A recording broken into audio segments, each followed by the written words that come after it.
Doctor Jahangir Kabir বাংলাদেশের একজন স্বনামধন্য জনপ্রিয় চিকিৎসক, যিনি বাংলাদেশকে একটি ঔষধবিহীন সুস্থ জাতি বিনির্মাণের পথে নিয়ে যাওয়ার প্রত্যয় নিয়ে এগিয়ে যাচ্ছেন।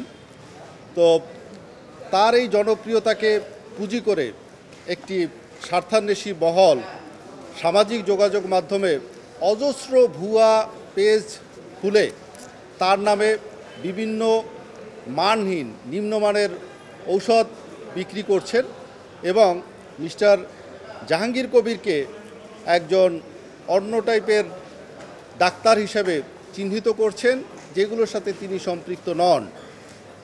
মিস্টার কবিরের নামে হাজার হাজার ভুয়া ফেসবুক পেজ চালু রয়েছে, যেই বিষয়গুলো উল্লেখ করে বিগত 26/4/2025 তারিখে বাড্ডা থানায় দুটো আলাদা আলাদাভাবে জিডি করা হয়েছে। অত্যন্ত দুঃখের বিষয় হচ্ছে, তার নামে হাজার হাজার ভুয়া ফেসবুক পেজ চালু থাকলেও তার যেই ভেরিফাইড ফেসবুক পেজ, যেটার 3.6 মিলিয়ন ফলোয়ার সংখ্যা, তার রোগী এবং অন্যান্য যারা সেটার সাথে সম্পৃক্ত ছিল, সেই ভেরিফাইড ফেসবুক পেজটি বন্ধ করে দেওয়া হয়েছে। অথচ তার নামে ভুয়া যেই পেজগুলো করা হয়েছে সেই পেজগুলো চালু আছে এবং সেখান থেকে অত্যন্ত নিম্নমানের ঔষধ বিক্রি করে জাতির স্বাস্থ্যের সর্বনাশ করা হচ্ছে এবং জাতির সাথে প্রতারণা করা হচ্ছে। এই বিষয়গুলো নিয়ে 26/4-এ জিডি করার পরেও কোনো পদক্ষেপ নেওয়া হয় নাই। কোনো পদক্ষেপ না নেওয়ার পরিপ্রেক্ষিতে মিস্টার জাহাঙ্গীর কবির বিটিআরসি বরাবরে দরখাস্ত দিয়েছেন বিগত 12/5/2025 তারিখে। বিটিআরসিকে এবং ফেসবুক অথরিটিকে দরখাস্ত দেওয়ার পরেও তারা এ ব্যাপারে কোনো পদক্ষেপ নেয় নাই। এখানে উল্লেখ্য যে আমরা যেই জিডি করেছি এবং করেছি, সেখানে 100-র উপরে ভুয়া যে ফেসবুক পেজগুলো চালু আছে তার ব্যাপারে সেগুলো লিঙ্ক সহ উল্লেখ করে দেওয়া হয়েছে, কিন্তু তারপরে সেগুলো বন্ধ করা হয় নাই। বিটিআরসিও এগুলো বন্ধ করার কোনো পদক্ষেপ গ্রহণ না করার পরিপ্রেক্ষিতে উনি আমাদের শরণাপন্ন হন, যার পরিপ্রেক্ষিতে তার আইনজীবী হিসাবে আমি এই সংশ্লিষ্ট দপ্তরসমূহকে তথা বিটিআরসি, তথ্য মন্ত্রণালয়, ফেসবুক অথরিটি এবং এই ফেসবুকের যিনি কান্ট্রি ডিরেক্টর রয়েছেন তাদের সবাইকে আমরা লিগ্যাল নোটিশ প্রেরণ করেছি।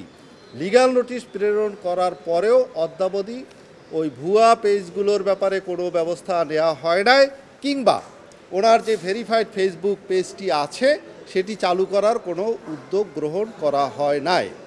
এগুলো উদ্যোগ গ্রহণ না করার পরিপ্রেক্ষিতে মিস্টার জাহাঙ্গীর কবির বাধ্য হয়েছেন মহামান্য আদালতের শরণাপন্ন হতে। উনি আজকের রিট পিটিশন দায়ের করেছেন যাতে করে ওনার অরিজিনাল ফেসবুক পেজটি খুলে দেওয়া হয় এবং ওনার নামে চালুকৃত যত ভুয়া ফেসবুক পেজ এবং আইডি আছে, যারা নিম্নমানের ওষুধ বিক্রি করতেছেন, জাতির সাথে প্রতারণা করছেন, তাদের সেগুলো যেন বন্ধ করে দেওয়া হয়। এই নির্দেশনা চেয়ে উনি মহামান্য আদালতে রিট পিটিশন দাখিল করেছেন। সবার প্রতি আমার একটাই অনুরোধ যে আপনারা আমাকে ভালোবেসেছিলেন এবং এই ভালোবাসার সুযোগ নিয়ে, আপনাদের সরলতার সুযোগ নিয়ে একদল লোক আপনাদেরকে প্রতারিত করছে।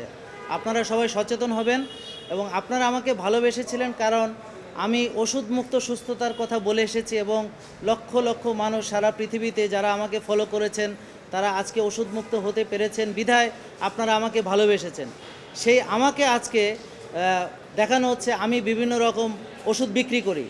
এখন এই যে প্রচারটা হচ্ছে, এই প্রচারগুলো হচ্ছে ভুয়া পেজ থেকে এবং অনেকেই ভাবতেছে আমি সরাসরি হয়তো এর সঙ্গে জড়িত, অথচ আজকে আমাদের রিয়েল পেজটা না থাকার কারণে আমরা এটার সঠিক জবাবও দিতে পারছি না। আমি এই কারণে আইনের আশ্রয় নিচ্ছি এবং সকল যারা মিডিয়াতে আপনারা আছেন সবার প্রতি অনুরোধ যে আপনারা এটা সাধারণ মানুষের কাছে পৌঁছে দিবেন এবং সাধারণ মানুষের প্রতি আমাদের একটাই দাবি যে আপনারা আমাকে ভালোবেসেছেন ওষুধ মুক্ত হওয়ার জন্যে।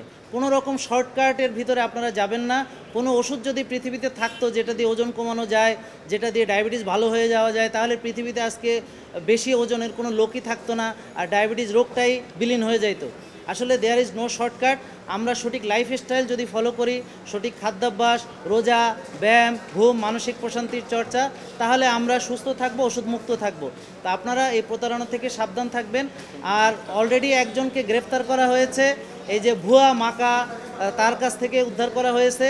প্রথম আলোতে আপনারা নিউজ দেখেছেন এবং আরও অনেক চ্যানেলে এসেছে। এবং আমরা আশা করব আইন শৃঙ্খলা যারা রক্ষা করার দায়িত্বে নিয়োজিত আছেন তারা এই অভিযান অব্যাহত রাখবেন এবং এদেরকে গ্রেফতার করে আইনের আওতায় নিয়ে আসা হবে। এবং এই যে ভুয়া পেজগুলোকে অতি দ্রুত বন্ধ করে দিয়ে আমার যে আসল পেজটা আমাকে ফিরিয়ে দেওয়া হবে। সবাইকে ধন্যবাদ।